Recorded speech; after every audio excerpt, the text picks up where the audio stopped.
The Quran says you are busy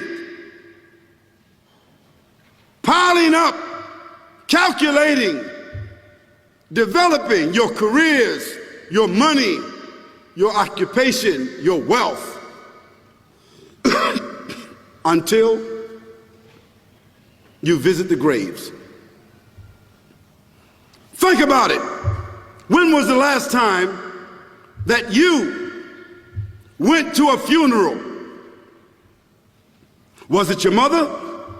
Was it your father? Was it your grandfather? Was it your uncle? Was it your cousin? Was it your friend? Was it your wife? Was it your husband? The last time that you visited the grave, when you went to a funeral and you saw that person whom you loved that was laughing, crying, live, boasting, wealthy, educated, denying, arrogant, whatever they were. What was the demeanor of the people when you walked in that funeral home? When that person was stretched out in their last suit? What was the demeanor? Were the people cracking jokes? Were they dancing? Were they clapping and singing songs? No. Silence. Melancholy. Trauma. Why? Because every person that walked in that room, seeing that person stretched out, the first thing they thought about was not the person. The first thing they thought about was that one day, this will be me. So Allah said, Alhaakumut takathur. All of us, all of you are engaged in running your mouths, doing your business, multiplying, buying houses, cars, business, whatever you're doing. And when you're told about God, religion, life, morality, you're saying, look, I ain't got no time for that. I got no time for that. I don't want to hear that. I don't even believe in God. Matter of fact, I don't even know if I'm going to die, and if I do, maybe I'm coming back again.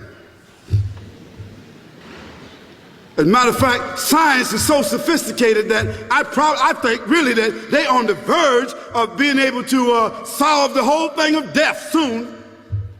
We ain't got to die. If we got enough money, we don't even have to die. See how arrogant people can be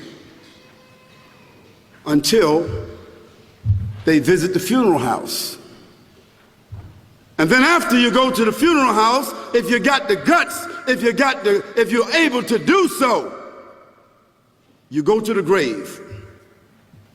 And now this is another scenario. And you say to yourself, is that it? I mean, 50, 60 years, scraping, struggling, scheming, lying, stealing, fornicating, jumping up and down, begging, working, and this is the end of it? I mean, is this what's going to happen to me? Are they going to be dropping me into a hole in the ground? A hole in the ground, the same hole that a cat digs after it defecates. Just a little deeper.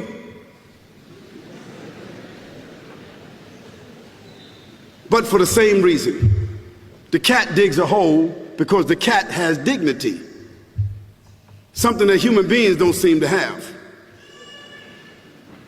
Instinctively, the cat digs a little hole, covers it up. Humans have got to be taught to do that. But it's for the same reason. So you and I, we're going into a hole a little deeper than the one the cat dug. And all the people that's crying, pulling out their hair, screaming, almost acting like they falling in the thing with you. They want to just jump in there with you. Not really though, you know, it's all an act. Because ain't nobody really gonna jump in there and stay in there. They don't love you that much.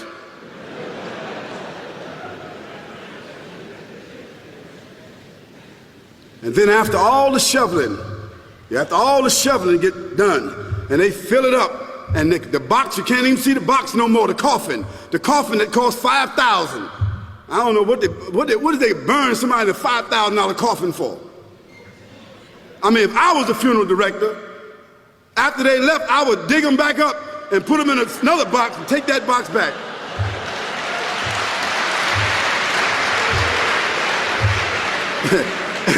and honestly, I'm telling you, that's what they do. Yeah. So after all the money and all the drama, and they dig that hole and put you in there and cover you up, and everybody goes back to the place, go back to mama's house or daddy's house or whoever's house, and we cook some chicken or whatever it is, and we do a little dancing and drink some scotch and forget all about that person, and then we want the lawyer to come now and talk about, divvying up the spoils. So if that woman who died had a husband, somebody else is gonna marry him, you know that. And that man who died, that woman, in about 6 months or a year of grieving or whatever it is, she gonna come to understand that she needs somebody else to be with, so she gonna marry somebody. So that means if his suits are still in the closet and he can fit them, who gonna wear them? So it really means that after all this time, and the people walk away from that grave, it's over. What about that person in the grave? What's happening? Because you know and I know that death is almost like sleeping. Death is like sleeping. Your body is gone. Your body is dead. Your spirit is gone, but your consciousness is there. Yes, brothers and sisters, you and I are going to know when the people put us in that box and put us in the grave. We are going to know. Your spirit is gone. You can't shout. You can't call out. You can't say, "Don't leave me here." But you're going to be hearing and you're going to be seeing, because that's a different kind of consciousness. But you can't move. And in that grave, this is when the real trauma is going to begin. Because there's a reason for humans to go inside the grave. If the Creator wanted to, He could have caused us to live and then disappear into the atmosphere. But He didn't.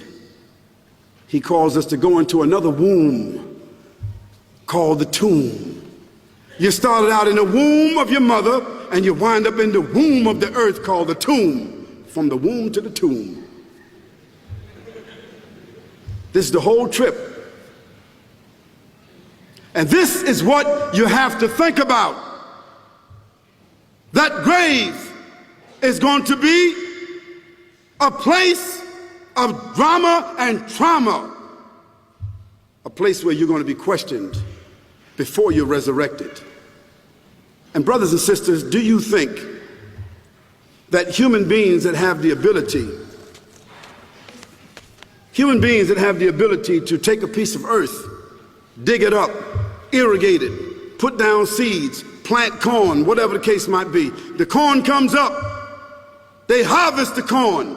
Then after that, what happens? They cut it down, dig it up again, put new seeds in there, and what happens after that?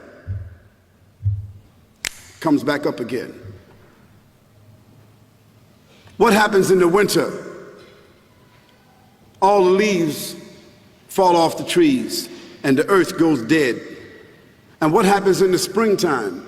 The water comes, generates the earth again, germinates all over again, new grass, new leaves, new flowers, new fruits.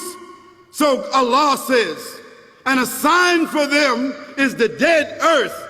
After that, we give it life. And then you eat the fruits from that. So Allah says, the one who gave you life in the beginning, is He not able to give you life all over again in order to judge you? Yes, certainly. You may want to deny it because you don't want to be judged, but you will be judged.